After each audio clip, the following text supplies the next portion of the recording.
ہم صاحب بات یہ ہے کہ سورہ نور کی دوسری آیت میں اللہ تعالیٰ زنا کی سزا 100 کوڑے قرار دیتا ہے، جس کو مسلمان علماء کی اکثریت صرف غیر شادی شدہ جوڑوں پر امپلائی کرتی ہے، اور یہ قرار دیتی ہے کہ حدیث کی روشنی میں جو شادی شدہ لوگ زنا کے مرتکب ہوں گے انہیں رجم کیا جائے گا۔ تو آپ اس صورتحال کو کیسے دیکھتے ہیں؟ کیا ہر ایک کے لیے زنا کی سزا 100 کوڑے ہے یا صرف غیر شادی شدہ لوگوں کے لیے؟ میں نے تو یہ بات اپنی کتابوں میں بہت واضح طور پر بیان کر دی ہے کہ بدکاری کی انتہائی سزا کو 100 کوڑے ہے۔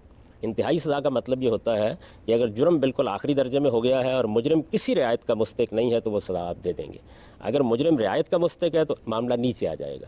تو اس وجہ سے یہ انتہائی سزا ہے، اور یہ سزا دیتے وقت مجرم کے حالات دیکھے جائیں گے۔ ان حالات میں ایک چیز یہ بھی ہے کہ یہ سوال پوچھا جائے گا کہ وہ شادی شدہ تھا یا نہیں شادی شدہ تھا، کیونکہ زنا کے معاملے میں جس طرح چوری کے معاملے میں یہ دیکھا جائے گا کہ آدمی بھوکا تو نہیں تھا، اس نے کسی مجبوری کے تحت چوری تو نہیں کی، کسی اضطرار میں تو مبتلا نہیں تھا۔ بالکل اسی طرح اس معاملے میں بھی سوالات کیے جائیں گے۔ تو لوگ اصل میں ان سزاؤں کو اصل سزائیں قرار دیتے ہیں۔ یعنی ہر صورت میں زنا کی سزا 100 کوڑے نہیں ہے؟ ہر صورت میں تو یقیناً نہیں ہوگی، انتہائی سزا ہے۔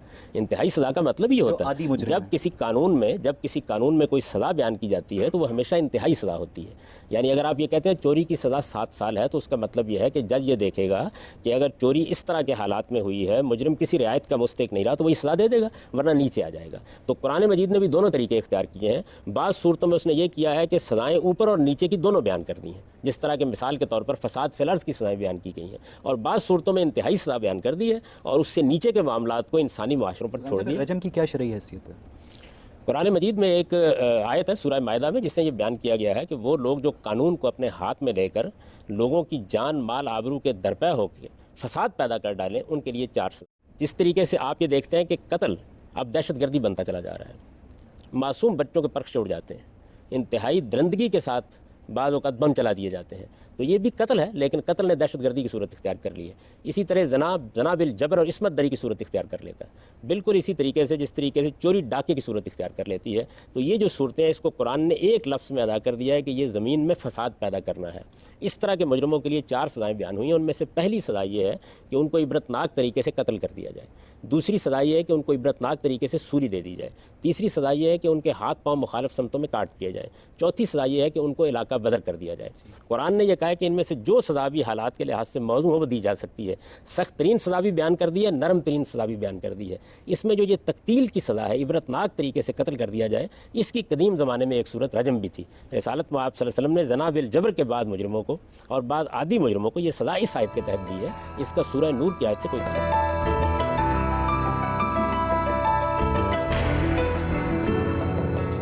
سماجی معاملات مختلف ہیں اور باقی معاملات مختلف ہیں، جیسے بتوں کی پوجا سے منع کرنا وغیرہ۔ شراب کی حرمت کا تعلق سماجی معاملے سے ہے یا یہ دوسرا معاملہ ہے کہ منع کر دیا تو منع ہو جاؤ؟ یہ بات یہ ہے کہ شراب تو ہمیشہ سے ممنوع رہی ہے۔ قانون کا نفاذ کب کیا گیا؟ اس میں لوگوں کو ایک وقت تک کے لیے مہلت دی گئی، اور جب کسی انسان کی عادت چھڑانی ہو تو اس کے لیے بھی مہلت دینا ہوتی ہے۔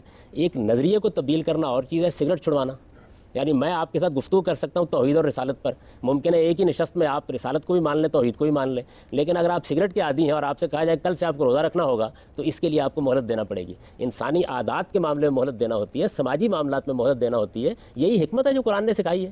اصل میں ہم تو مولویوں سے یہ کہتے ہیں کہ خدا کے لیے اس حکمت کا مطالعہ کرو۔ جب آپ کسی سوسائٹی کو دین پہنچا رہے ہوتے ہیں تو کہاں سے شروع کریں گے؟ سیدہ عائشہ نے دیکھیے کتنی خوبصورتی سے اس بات کو بیان کی ہے کہ رسالت میں آپ صلی اللہ علیہ وسلم نے سب سے پہلے آ کے لوگوں کے ایمانیات کو موضوع بنایا، ان کو توحید کی دعوت دی۔ اگر پہلے دن آپ عرب معاشرے میں آ کے یہ کہتے کہ زنا چھوڑ دو تو کوئی بھی نہ چھوڑتا۔ تو کسی معاشرے کی اصلاح کرنے کے لیے اس معاشرے کا مطالعہ کرنا ضروری ہوتا ہے۔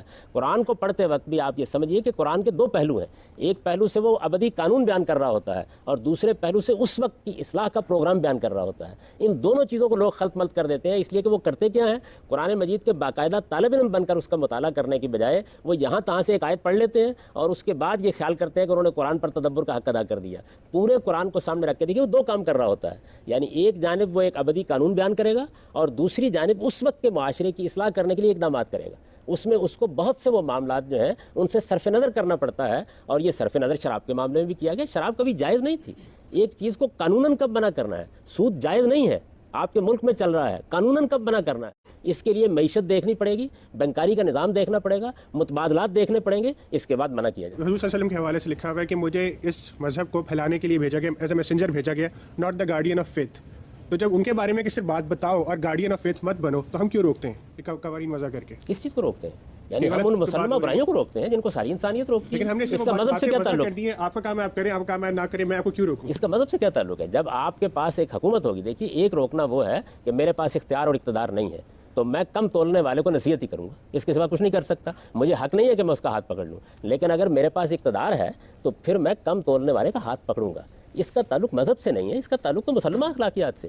یہ حق تو آپ کو انسانیت دیتی ہے. یعنی یہ کیسے ہو سکتا ہے کہ ایک آدمی بازار میں کھڑا ہوا کسی کو مار رہا ہو اور آپ اس کا ہاتھ نہ پکڑیں؟ اس کی وجہ یہ ہے کہ میں تو بس نصیحت ہی کر سکتا ہوں. جب آپ کے پاس طاقت ہوگی تو آپ ہاتھ پکڑیں گے. تو طاقت کا استعمال اگر آپ کر رہے ہیں اپنے دائرہ اختیار میں، پہلی بات یہ، اور دوسری یہ کہ صحیح اصول کے اوپر، تو دنیا بھر میں کیا جاتا ہے.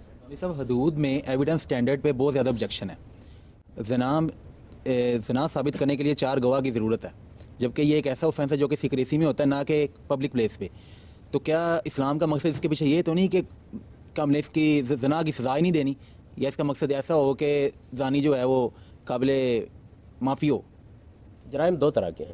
ایک جرائم وہ ہوتے ہیں جس میں کسی دوسرے کا حق تلف ہوتا ہے، مثال کے طور پر چوری کی، مثال کے طور پر ڈاکہ ڈالا، مثال کے طور پر زنا بالجبر کا ارتکاب کر لیا. اس طرح کے معاملات کے اندر قرآن مجید نے یا اللہ تعالیٰ کے پیغمبر نے کوئی نصاب شہادت مقرر نہیں کیا. قاضی کی ثواب دید ہے، وہ جس طرح چاہے کسی جرم کے ثبوت کے ذرائع اکٹھے کرے اور اپنے اطمینان کی بنیاد پر سزا دے دے. ایک وہ معاملات ہیں جن کو اللہ نے جرم قرار دیا ہے، اس میں کسی انسان کا حق تلف نہیں ہوتا. بدکاری انہی میں سے ہے. یہ جب رضامندی کے ساتھ ہوتی ہے تو ایسا نہیں کہ آپ کسی پر جبر کر رہے ہوتے ہیں. جب اللہ نے اس کو ممنوع قرار دیا ہے تو اس کے لیے یہ ضرور دیا کہ نصیحت کی جائے، تلقین کی جائے، لوگوں کی اصلاح کی جائے، ان کی تعلیم دی جائے. البتہ اگر معاملہ یہاں تک پہنچ جائے کہ 4 آدمی بھی گواہ بن جائے تو پھر سزا دے دی جائے. تو یہ 2 الگ الگ چیزیں ہیں، ان دونوں کو الگ الگ سمجھ لینا چاہیے. اس طرح کا معاملہ چونکہ ایک شخص کی حیثیت عرفی کو ہمارے معاشرے میں ختم کر دیتا ہے، اس لیے یہاں ثبوت کا بڑا کڑا طریقہ اختیار کیا گیا تاکہ سزا اس وقت آ کر دی جائے جب کوئی اور چارہ باقی نہ رہ جائے. یہ وہی اصول ہے کہ جرم آخری درجے میں ہو جائے اور مجرم کسی رعایت کا مستحق نہ رہے. یہ فرق ہے. بات یہ ہے کہ سورہ نور کی جو 6 اور 7ویں آیت ہے اس کی روشنی میں اگر زنا کا صرف ایک عینی شاہد ہو تو وہ 4 بار قسم کھا کر 4 گواہوں کی ضرورت پوری کر سکتا ہے، اور دوسری طرف 8ویں اور 9ویں آیت کی روشنی میں جو ملزمہ ہے وہ بھی 4 بار قسم کھا کر اس الزام سے بچ سکتی ہے. تو اب اس کی روشنی میں کلاسیکل اسلامک جورسپروڈنس میں، جس میں DNA وغیرہ نہیں شامل، آپ زنا کے جرم اور اس کی سزا کا تعین کیسے کریں گے؟ یہ میں سمجھ نہیں سکا کہ آپ نے کہاں سے یہ ملزم اور ملزمہ اور مجرم اور مجرمہ نکالے ہیں. وہ تو میاں بیوی کا معاملہ ہے. یعنی اگر کوئی آدمی اپنی بیوی پر الزام لگاتا ہے یا بیوی شوہر پر الزام لگاتی ہے، اس معاملے سے کیسے نمٹا جائے؟ اس میں قرآن مجید نے یہ طریقہ اختیار کیا ہے کہ اگر ایک شوہر اپنی بیوی پر یہ الزام لگا رہا ہے تو وہ 4 مرتبہ قسم کھائے گا، 5ویں مرتبہ اپنے اوپر لعنت بھیجے گا، اور بیوی کو بھی حق دیا جائے گا کہ وہ بھی اس کی قسموں کو اپنی قسموں سے باطل کرے. شوہر اور بیوی کا لفظ استعمال ہوا ہے؟ جی بالکل، ازواجہم کے الفاظ ہیں. وہاں بیوی اور شوہر کا مسئلہ زیر بحث ہے، اس کا عام لوگوں سے کوئی تعلق نہیں ہے. اور اس میں بھی بڑا حکیمانہ قانون دیا ہے، اس لیے کہ ایک گھر کا معاملہ ہے، اس گھر کے اندر ایک شوہر اور بیوی کے درمیان وفاداری مشتبہ ہو گئی ہے، تو اس معاملے کو کیا گواہوں پر چھوڑا جائے گا؟ اس کے لیے ایک بڑا حکیمانہ طریقہ اختیار کر لیا. پھر کیسے تعین ہوگا اس جرم اور سزا کا جو میاں بیوی کے مابین ہوا ہے؟ یہ بات یہ ہے کہ شوہر نے 4 مرتبہ قسم کھا کر 4 قسمیں اس نے کھا لی، 4 قسمیں اس نے کھا لی، صاحب برابر ختم کر دیا جائے گا معاملے کو. اس کا مطلب یہ ہے کہ پھر آپ نکاح ختم کر کے تفریق کر دیں گے، سزا نہیں دے سکتے. صحیح. اس سے بہتر طریقہ اور کیا ہو سکتا ہے اس طرح کے معاملے میں؟ ٹھیک. اگر ایویڈنس سٹینڈرڈ میں اس قدر لچک ہے تو کیوں ہمارے قوانین جو ہیں وہ تبدیل نہیں کر دیے جاتے ایویڈنس سٹینڈرڈ کے لحاظ سے زنا میں؟ میں تو ہمیشہ یہ چاہتا ہوں کہ تبدیل ہونے چاہیے یہ قوانین. میں نے تو اس کے لیے بڑی جنگ لڑی ہے، بہت دلائل دیے ہیں، لوگوں کو بتایا ہے کہ اسلام کیا چاہتا ہے اور آپ کیا بیان کر رہے ہیں. ہمارا جو اس وقت قانون شہادت بنا ہوا ہے اور اسلام کی روشنی میں بنایا گیا ہے وہ ایک مسخ شدہ چیز ہے. تو اس کی بنیاد پر آپ بات نہ کریں، قرآن کی بنیاد پر بات کریں. قرآن آپ کے گھروں میں موجود ہے، اللہ کی کتاب ہے. اس چیز کو آپ پڑھیں اور دیکھیں کہ کتنی حکمت پر مبنی ہے، کس طرح انسانی سماج کو وہ درست کرنے کی تعلیم دیتا ہے، کس کس جگہ سے انسان کو یہ سمجھاتا ہے کہ آپ کو معاملہ کیسے کرنا ہے. ہم قرآن مجید کا مطالعہ کرتے ہیں یا اس مقصد کے لیے کہ ہمیں اپنی تائید میں کوئی آیت چاہیے ہوتی ہے اور یا اعتراض ڈھونڈنے کے لیے؟ آپ تدبر کے ساتھ مطالعہ کریں کہ وہ کیا بات کس موقع پہ کر رہا ہے اور کس چیز کو بیان کر رہا ہے.